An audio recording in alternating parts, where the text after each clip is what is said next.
All right, okay, YouTube, welcome back to another reaction video. Today we're reacting to Abby and Preach, and this Ninja Turtle guy. Apparently he's coming after them, which, I mean, I don't blame him. Bro is down bad right now. Bro lost his plumbing job. I'm sure he's getting, he put up a GoFundMe, right?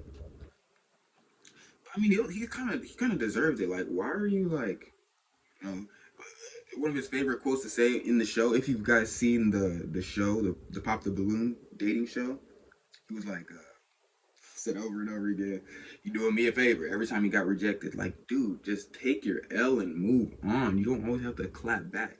That one girl had a great point in that video, in the dating show video. She was like, what she said? Oh, she said, "Do you believe in God?" He said he did. Then she said, "Okay, well, God says love should be kind and compassionate," or something like that. Dude fell for her for real. Like, bro, like, shut up. He was like, "Yes, ma'am." He was he was like, "Yes, ma'am." So, I'm excited to see where he's at now. I'm excited to see what this video has to offer. Let's watch. Is it true that you put a smartphone in the car and you press the record button and just threw it back in there? No. Okay, blatantly. Yes, she's making that up. Okay. Man, I don't know how to answer this, honestly. I don't know how to answer. So she's not lying. There was a phone in the car.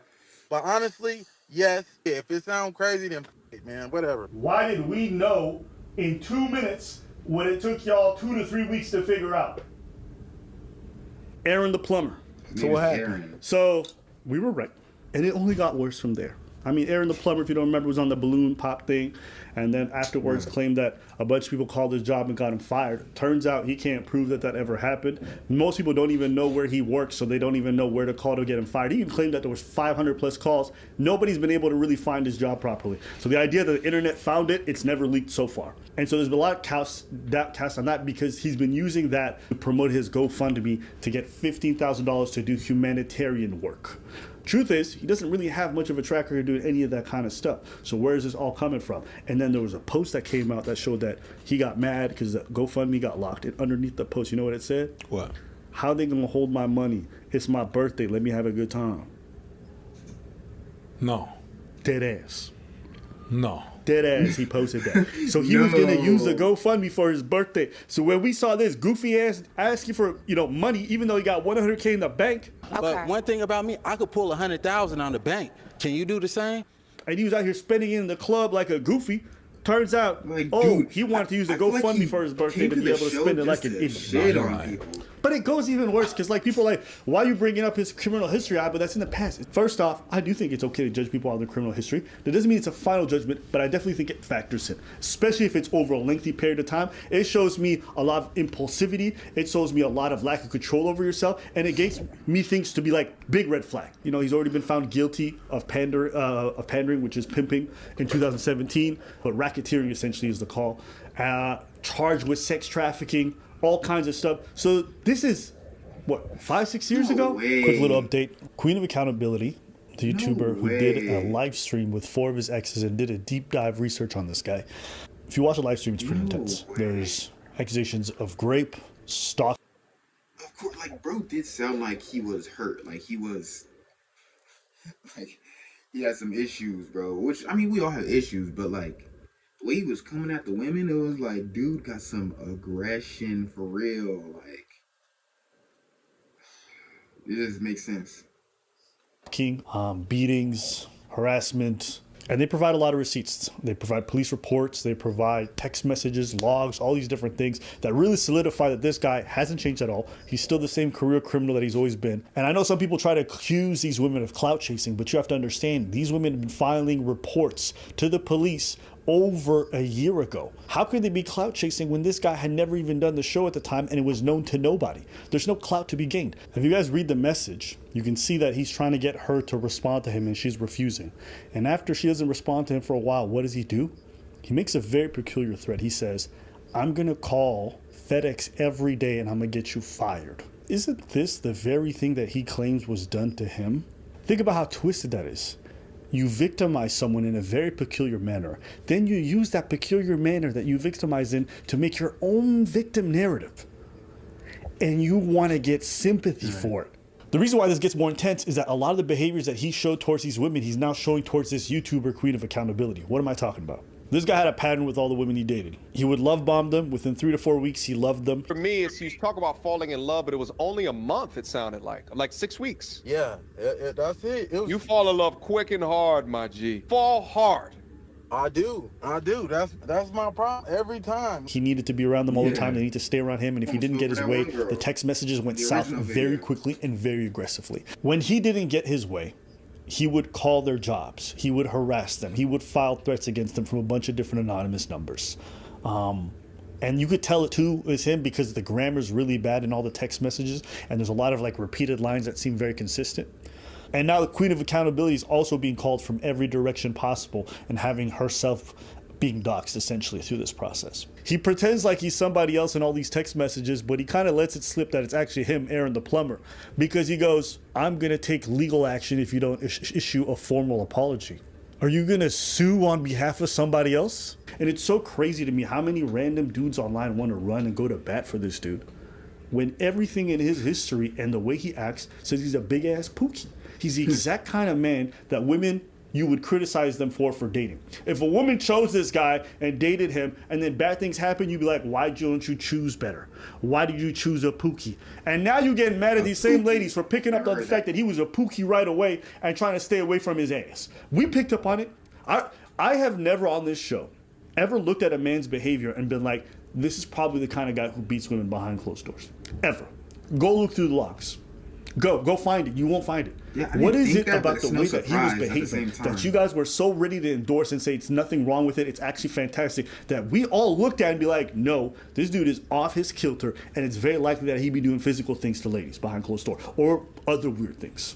Where were your blind spots? And this also goes for mediocre tutorials and reviews. Where were your blind spots? Why were you not able to see what we see within 2 seconds? That's a question that you guys are going to have to ask yourselves. Because while you guys are endorsing this man and giving him the A-OK and calling him some kind of war hero, behind closed door, dude was one of the worst predators. The dude admitted to stalking his ex. Is it true that you put a smartphone in the car and you press the record button and just threw it back in there? No.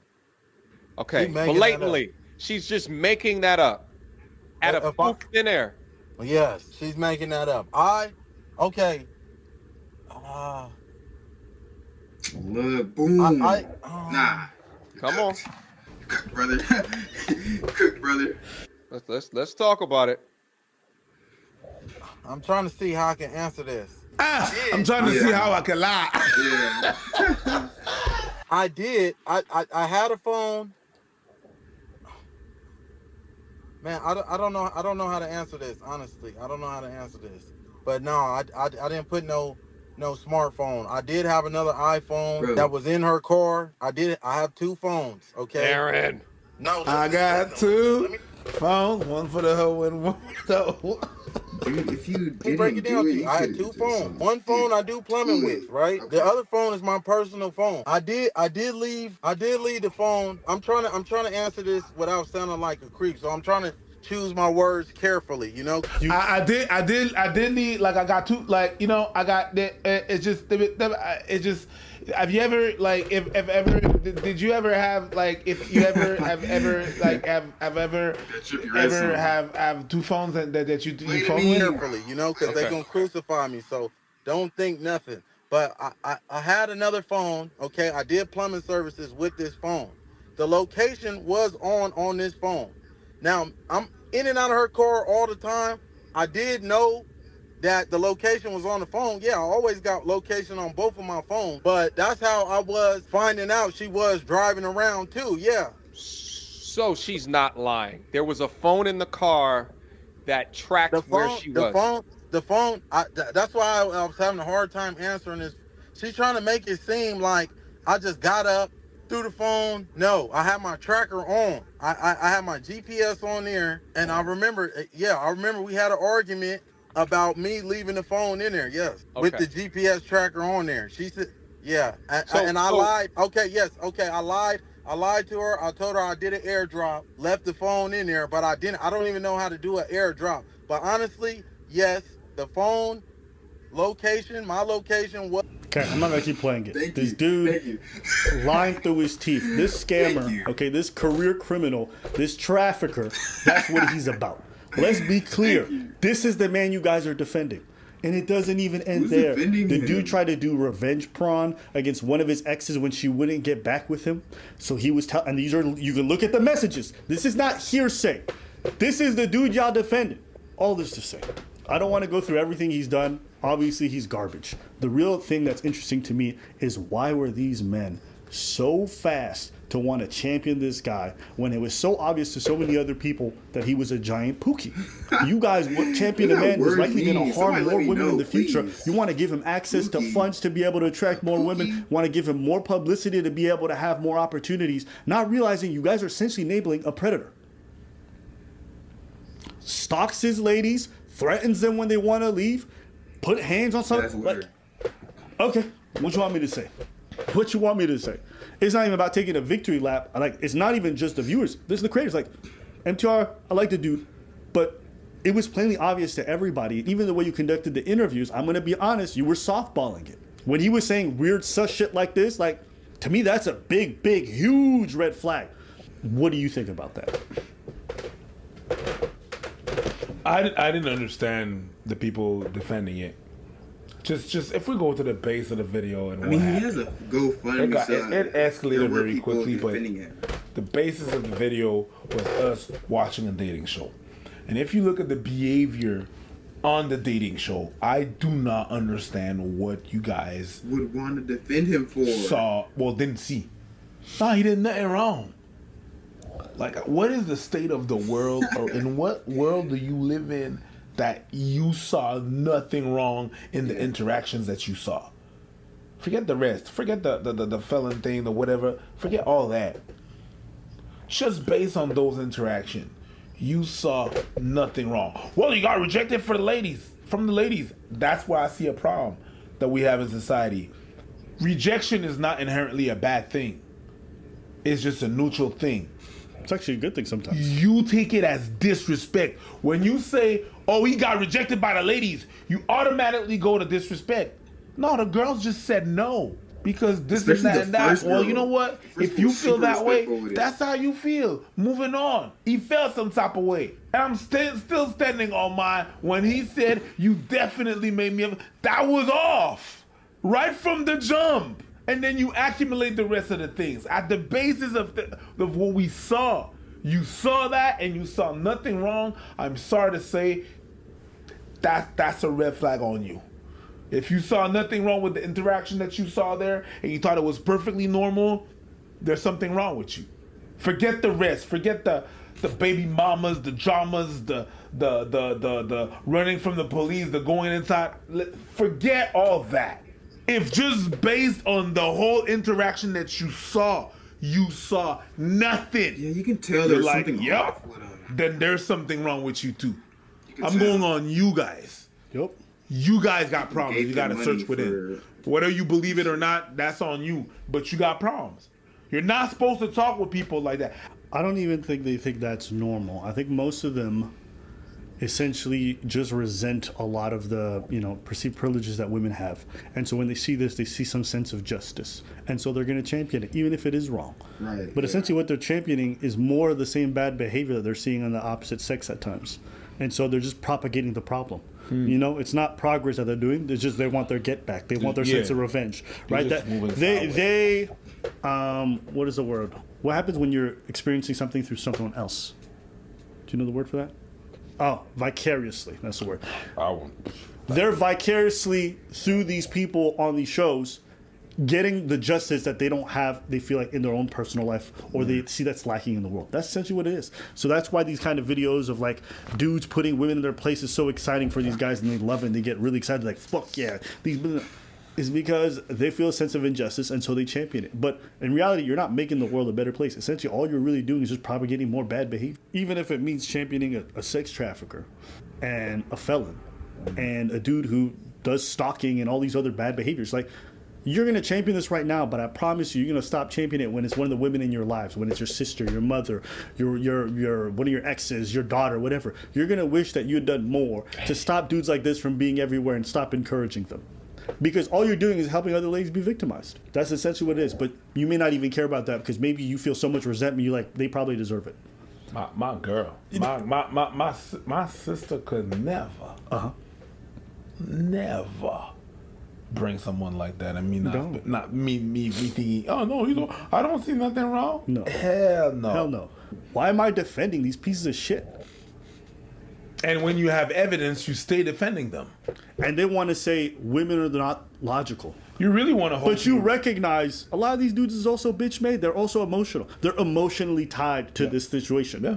So I don't want to hear no more about women are the emotional sex. From the vast majority of behavior I've seen online, men are hyper emotional with vast majority of the things that they support, and it's not logical why they do it. Everybody's emotional just for different things. Stop. Yep. Yeah. It's like when Myron be screaming, again. It's not anger, it's passion. Right? Man, shut the fuck up. Y'all support some goofy. You had to throw that in And there. it You just had is what to. it You is. had to. But at the end of the day, why did we know in 2 minutes what it took y'all 2 to 3 weeks to figure out? Some people intuition is just off. What are y'all missing Don't here? work right. I'm just asking. Some people intuition just don't work right. And that's a great example of like the need, the perfect reason for the need to turn the other cheek. Because if you're endorsing this type of like behavior, like the behavior from if you're endorsing the behavior of the Ninja Turtle, right? Aaron guy, you're perpetuating, you're supporting a certain type of energy, brother. Like it don't matter whose side you're on. Like if you see it or like, if you feel like done wrong and like this is like justice for you, like this is you witnessing justice on your behalf. Like, bro, you gotta learn to turn the other cheek, brother. For real. Like some type of way. Like it don't mean like complete forgiveness or I'm rambling. Bros said it perfectly. I could not have said it better myself. Well, I could, but like, there's no time in this video for that. Anyways, I want to thank y'all for tuning in once again. I'll see you in the next one.